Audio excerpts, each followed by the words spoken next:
दोस्तों स्वागत है आपका न्यूज़ निवारण टीवी पर। आज हम पहुंचे हुए हैं Delhi constitution club of India में हम मौजूद हैं। यहाँ पर एक संस्था ने एक बड़ी पहल की है और ख़ासतौर से संविधान बचाने का जो नारा राहुल गांधी लेकर चल रहे हैं, काफ़ी समय से देखने को मिल रहा है।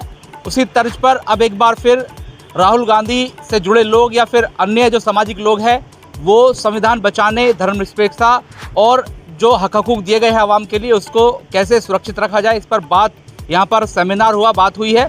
मेरे साथ अहमद हमीद साहब जुड़ेंगे और अधिवक्ता हैं, वरिष्ठ अधिवक्ता हैं, उमर साहब जुड़ेंगे। सबसे पहले सर आपसे बात कर लेता हूँ, आपको जाना भी है। आज आप कॉन्स्टिट्यूशन क्लब ऑफ इंडिया में पहुँचे और एक बड़े अच्छे मौजू पर बात हुई और आजकल ये थोड़ा आम भी हो चुका है क्योंकि जगह बार बार ये देखा जा रहा है 24 से पहले कि 400 दे दीजिए, हम कॉन्स्टिट्यूशन बदल देंगे। अब फिर कुछ जुमला उठा है और आप लोगों को बाहर निकलना पड़ा है, ख़ासतौर से इस मुद्दे को लेकर के।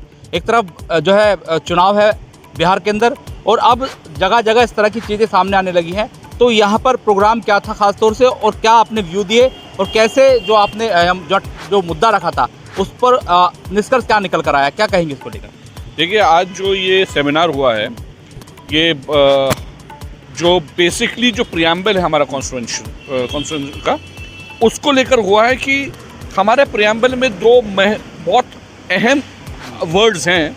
एक है हमारा सेकुलरिज्म, धर्मनिरपेक्षता जिसे हिंदी में कहते हैं, और दूसरा है सोशलिज्म। इन दोनों अल्फाजों को निकालने की बात करी थी। अगर आपने कहा हो तो ये कहूँगा ये नींव है हमारे संविधान की, और जब आप नींव ही हिलाना चाहेंगे तो संविधान खतरे में तो है ही। और इससे पहले जो आपका इलेक्शन 2024 में इलेक्शन हुआ उसमें तो बहुत बड़े बड़े नेताओं ने जिक्र करा कि आप हमें 400 से ज़्यादा वो सीटें दिलवा दें तो हम संविधान ही बदल देंगे।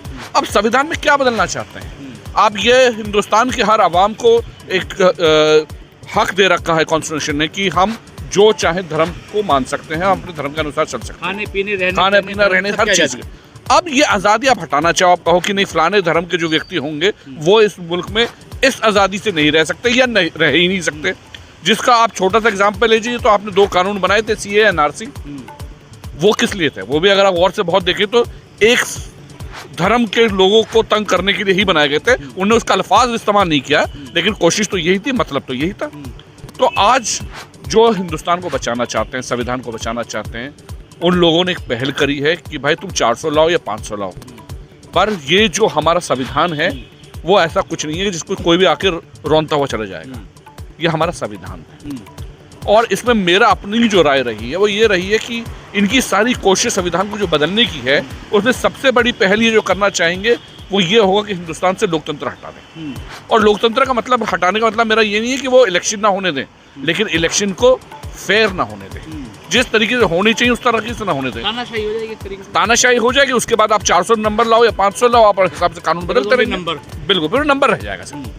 तो हमें सबसे पहले तो अपना डेमोक्रेसी बचानी है, हमें जमहूरियत बचानी, जहाँ पर इलेक्शन जो हो वो बिल्कुल फेयर होने चाहिए, जिसका नतीजा जो आए वो जनता के हक का नतीजा होना चाहिए, जो जनता तय करे, ये नहीं जो मशीनें तय कर रही हैं। अब बिहार के इलेक्शन आ रहे हैं, पूरा एक हिसाब किताब बन गया है जहाँ पर जिक्र हो रहा है कि इतने लाख वोटर गायब कहाँ चले गए।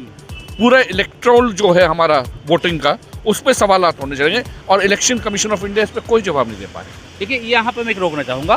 राहुल गांधी पूछ रहे हैं महाराष्ट्र में वोटर बढ़ गए, आप लेखा जोखा दीजिए, ब्यौरा दीजिए। यहाँ आप कह रहे हैं कि घट गए, यहाँ लेखा जोखा आ गया है, लेकिन अब कुछ अड़चने आ रही है, सुप्रीम कोर्ट तक मामला गया है। तो ये तमाम चीज़ें वहीं जाकर मिल रही है, संविधान पर अटक रही हैं।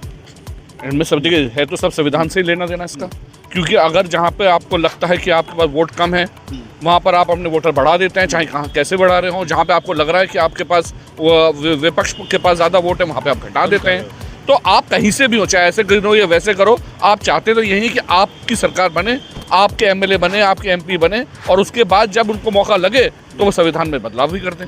और संविधान में बदलाव करने के लिए जैसे मैं कह रहा हूँ कि सबसे पहले पड़ता है कि आप लोकतंत्र को बिगाड़ें, जनता को बेवकूफ़ बनाएं। और बदकिस्मती से इस वक्त मुल्क के हालात हैं कि लोग अपने संविधान को समझ नहीं पाए, अपने हक को नहीं समझ पाए, और जो ये पूरा खेल चल रहा है उसको ठीक से नहीं समझ पाए। लेकिन मुझे उम्मीद है कि जो ये मुहिम चलाई है, राहुल गांधी जी ने चलाई हो या उनकी विचारधारा से मिलते हुए लोगों ने चलाई हो, वो एक दिन ऐसा आएगा जिस दिन लोग समझ जाएंगे, और ये जल्द ही आएगा। लेकिन ये सवाल यहाँ ये है, मैं पूछना चाह रहा हूँ एज अ सिटीजन, ज़रूरी नहीं है कि किसी पॉलिटिकल पार्टी के कंधे पर बंदूक रखकर चलाई जाए। नहीं, आवाम को समझना चाहिए, आवाम के हकूक़ का ख्याल आवाम ने रखेगी तो पॉलिटिकल पार्टी क्यों ही रखेंगी।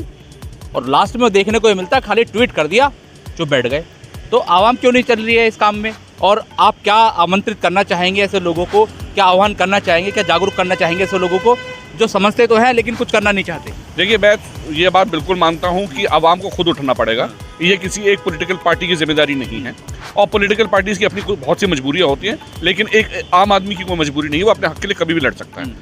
लेकिन अभी जो परेशानी इस मुल्क में ये है कि लोग संविधान को जानते ही नहीं हैं। वो ये समझ ही नहीं पा रहे कि ये 2 अल्फाज हटाने से या संविधान को बदलने से उनकी ज़िंदगी में क्या फ़र्क पड़ेगा।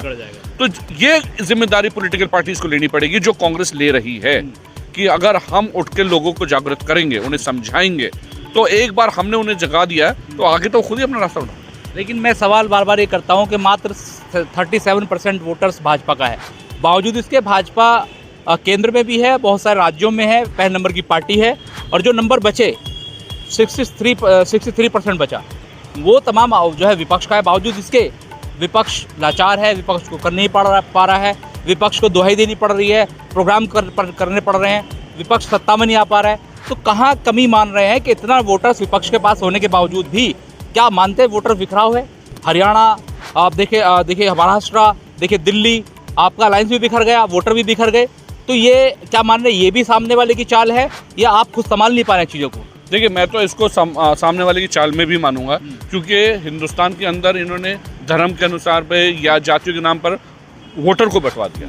अब जैसे पूरे संविधान की हम बात करते हैं, हम कहते हैं बाबा साहब का जिक्र करते हैं, बाबा साहब ने संविधान बनाया, हर कोई भी मौका आता है वहाँ पर हम बाबा साहब का बड़ा जिक्र करते हैं। लेकिन बात सही है कि जो पार्टियाँ अम्बेडकर जी को लेकर आगे चलती हैं, जैसे बीएसपी है, वो क्या कर रही है?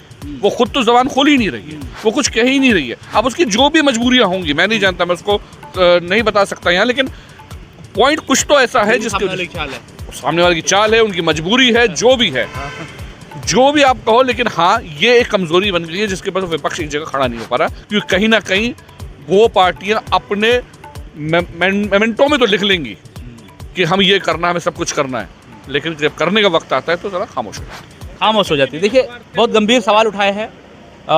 यूँ तो नेता है और बड़े जानकार हैं, बड़े चर्चित हैं, आप भी अधिवक्ता है, आप भी चीज़ों को समझ रहे हैं। अब दिल्ली से ये कारवां चला है, कहाँ तक जाएगा? क्या आप अपने ज़िलों में जाकर के बताएंगे चीज़ों को, और कहाँ तक लेकर जाएंगे? और जो ये सब चल रहा है, क्या आपको लगता है कि ये खाली ये मात्र चुनाव से पहले जैसा करते हैं वैसा है, या कोई इसके पीछे बड़ी साजिश हो सकती है? देखिए, ये जो आज प्रोग्राम हुआ है, ये हमारे जनाब शाहनवाज आलम साहब, जो हमारे प्रदेश अध्यक्ष रहे हैं माइनॉरिटी के और राष्ट्रीय सचिव हैं, बिहार के प्रभारी हैं, उनके आह्वान पर ये प्रोग्राम हुआ और सफल प्रोग्राम हुआ है।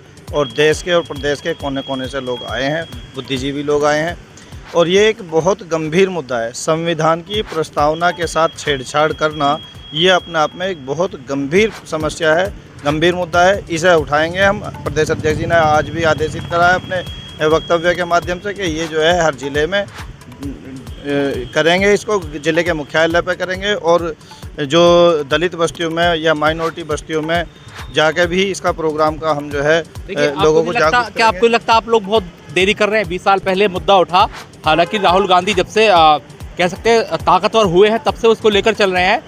पहले की जो है यूपी अलग थी, अब की यूपी अलग, अब तो इंडिया अलायंस हो चुका है। आपको लगता है अब देरी हो गई है? और यहाँ तक परिस्थिति पहुँची क्यों? संविधान पर उंगली उठी क्यों? आप लोग शांत क्यों बैठे रहे? देखिए, हमारी जो सरकार, हमारी जो पार्टी है, वो कभी भी संविधान को लेकर जो है मतलब ढीली नहीं रही है। हमेशा उन्होंने जो है इसकी रक्षा करी और आगे भी करते रहेंगे।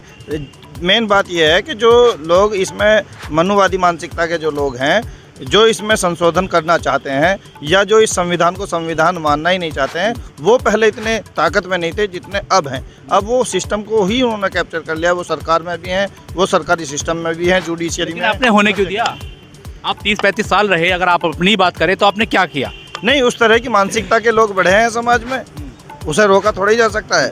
अब समस्या यह है कि जो गांधीवादी विचारधारा के लोग हैं, वो कहीं ना कहीं बिखरे हैं, कमज़ोर हुए हैं, छोटी छोटी अलग पार्टियां बनी हैं। और जो मनुवादी मानसिकता के लोग हैं, जो भाजपा और आरएसएस के लोग हैं, वो पूरे समाज में बहुत मजबूती से, तेज़ी से बढ़े हैं। और उनकी संख्या बढ़ी है। उनके अधिकारी पदाधिकारी काफ़ी तेज़ी से बढ़े हैं, जिसकी वजह से अब ये समस्याओं का सामना अब उनसे लड़ने के लिए किस ताकत का इस्तेमाल करेंगे आप? उनसे लड़ने के लिए बुद्धिजीवी लोगों को जागरूक करा जाएगा, उन सबको समझाया जाएगा, बताया जाएगा कि ये जो इसके नुकसान क्या होंगे। ये कुछ लोग समाज के ये मानते हैं कि ये जो है माइनॉरिटी से झगड़ा है, ये माइनॉरिटी के खिलाफ जा रहा है, या ये दलितों के खिलाफ जा रहा है, पिछड़ों के खिलाफ जा रहा है। लेकिन संविधान के साथ जब छेड़छाड़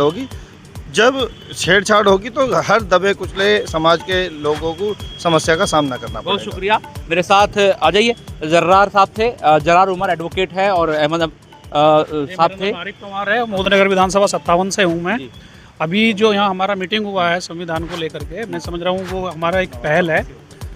दूसरा ये कि जो अभी भारतीय जनता पार्टी का एक नैरेटिव सेट है 80-20 का जो है वो नैरेटिव, उस पर समझना होगा कि जो 15% जो आबादी है उस 15% से अलग हटने के बाद जो बाकी 65% बचती है, 60% बचती आबादी, उसको समझना है कि एक किसी विशेष समुदाय को टारगेट बना करके कि हम जो है समाजवाद और जो सेकुलर सब जो हटाने की बात कर रहे हैं, उनको सबको एक नैरेटिव सेट है कि भाई हम तो ये एक टारगेट मतलब एक समुदाय के लिए है, विशेष 20% लोगों के लिए है, बाकी भरना उनको भी पड़ेगा वो बाद में, क्योंकि अगर कहीं बरसात होती है तो सब जगह बारिश गिरती है।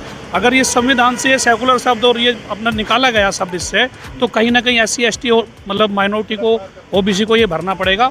जागने की ज़रूरत उनको है, SC ST OBC को जागने की ज़रूरत है, क्योंकि मुसलमान तो जाग रहा है। आज तक मुसलमान के लिए जहाँ भी कोई कानून बना है कहीं ना कहीं मुसलमान के तो खिलाफ ही बना है। उससे वो नैरेटिव सेट कर रखा है कि हम मुसलमानों के खिलाफ कानून बना रहे हैं, जबकि वो कानून उनके लिए भी बन रहा है, SC ST के लिए भी कानून बन रहा है। तो समझना SC ST को है, मुसलमान तो ऑलरेडी समझ चुका है। ये देखिए आपने मुसलमानों का जिक्र किया तो मैं एक सवाल ले लेता हूँ, कैमरा एक बार देख लीजिए, सवाल लेता हूँ। CA NRC हुई, सिटीजन अमेंडमेंट एक्ट, उसमें केवल मुसलमान को आने की अथॉरिटी नहीं थी, बाकी सब आ सकते हैं। लव जिहाद का कानून है, मुस्लिम पर लागू है, अन्य धर्मों पर लागू नहीं है। आपने इनका जिक्र किया तो 2 एग्जाम्पल हैं। क्या आपको लगता है कि संविधान में इसलिए संशोधन करने की कोशिश की जा रही है, इसलिए छेड़छाड़ करने की कोशिश की जा रही है जिससे कि मुस्लिमों के पेज टाइट किए जाएं, और जो 80 बनाम 20 का आपने जिक्र किया कि 20% को अगर पेज टाइट करेंगे तो 80% वैसे ही खुश हो जाएंगे और वो जो चल रहा है वो चलता रहेगा, ऐसा लगता है कि आपको? देखिए, मनुवादी जो 1925 में ये संगठन तैयार हुआ, RSS बोल लीजिए या इसको एक तरह से जो इनका जो भी पहले एक संगठन रहा है, जनता दल रहा है, RSS रहा है या उसका भारतीय जनता पार्टी है, इनका एक ही मोटिव है कि हम गरीब को गरीब रखना है और अमीर को अमीर रखना है। और गरीब जब रह सकता है जब उसके एक मौलिक अधिकारों पे हमला होगा। और संविधान से ये जो अभी हम बात कर रहे हैं, जो अभी हमारे लिए एक जो मतलब यहाँ पे सेकुलर शब्द है या सोशलिस्ट शब्द है, अगर उनको हम ख़त्म कर देंगे, यहाँ से निकाल देंगे, तो गरीब गरीब रह जाएगा, क्योंकि वो अपनी आवाज़ नहीं उठा सकता। क्योंकि उसको आवाज़ उठाने का जो बाबा भीमराव अम्बेडकर साहब ने कभी एक कहा था, जब वो लंदन गए थे तो लंदन में कहा था ये एक संविधान किताब है, ये इसको अच्छे लोगों के हाथ में दोगे तो अच्छा इसको इस्तेमाल करेंगे और बुरे लोगों के हाथ में दोगे तो बुरा इस्तेमाल करेंगे। आज समझने की ज़रूरत मुसलमान को तो है ही है, लेकिन मुसलमान से ज़्यादा ज़रूरत उन लोगों को है जो SC ST माइनॉरिटी के लोग जो हैं, जो गरीब दबे कुचले लोग हैं, हाँ, उनको समझने की ज़रूरत है। क्योंकि ये लोग मनुवादी जो विचारधारा के लोग हैं, ये चाहते हैं कि हम गरीब को इतना गरीब कर दें कि वो लोग बस केवल रोटी के सहारे जिंदा रहे और वो विकास की बात ना करे, शिक्षा की बात ना करे, रोजगार तो नहीं है कि आपको फिर डराया जा रहा हो, जैसे 24 से चुनाव से पहले डराया गया, संविधान बदल देंगे फिर डराया जा रहा हो, क्या आप डर जाइए? डराने की बात यह कि डराने के लिए तो इनको हमने सबूत दे दिया, अब इनको हमने बैसाखियों पे ला दिया।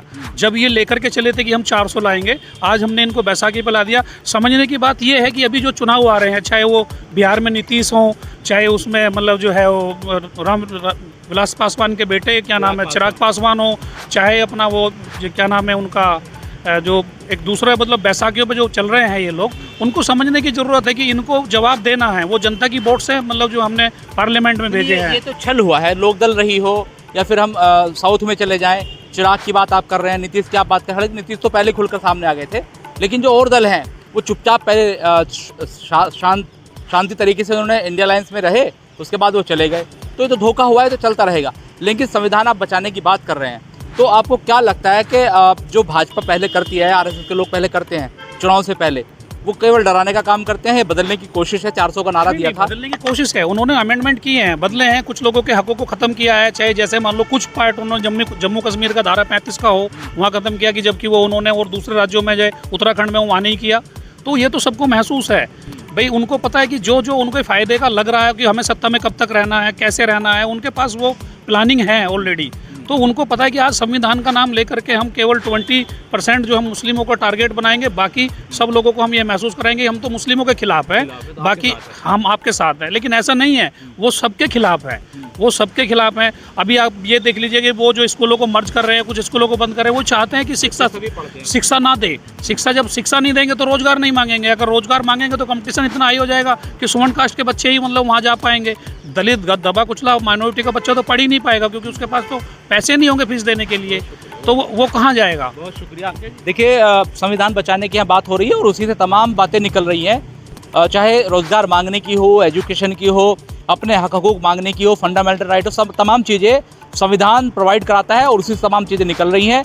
अगर संविधान में अमेंडमेंट होगा या संविधान में बदलाव होंगे तो ऐसे लोगों को दिक्कत होगी जो निष्पक्ष हैं, जो सेकुलर हैं। इन लोगों का यही कहना है कि ऐसा नहीं होने देंगे। अब इन्होंने हम इस वक्त दिल्ली में हैं, दिल्ली के कॉन्स्टिट्यूशनल क्लब ऑफ इंडिया से शुरुआत की है, लेकिन कहाँ कहाँ ये लोग प्रोग्राम करेंगे इन्होंने आज एजेंडा भी तैयार किया है। फिलहाल देखना होगा कि कहाँ तक ये लोग लड़ाई लड़ेंगे और कहाँ तक भाजपा या आरएसएस या जो ऐसे लोग हैं जो संविधान में परिवर्तन करना चाहते हैं वो कहाँ तक ये जाएंगे। तमाम चीज़ें देखने वाली होंगी। सहयोगी फ़हीम के साथ Manowar Chauhan, news Nivaran TV, Delhi. Prem hospital and modular test tube baby centre पिछले 30 वर्षों से निरंतर आपकी सेवा करते हुए अब और भी बेहतर रूप में बिजली बम्बा बाईपास पे भी state of the art infrastructure, 24 घंटे इमरजेंसी एवं ICU, gynaecology, obstetrics, laparoscopic surgery, laser surgery, cosmetic surgery, infertility, paediatrics, NICU, trauma आदि एडवांस्ड सुविधाओं के साथ कैशलेस सुविधा उपलब्ध है। Prem hospital, inspiring healing, empowering lives, near Shoprix mall, Bijli Bamba bypass, Meerut.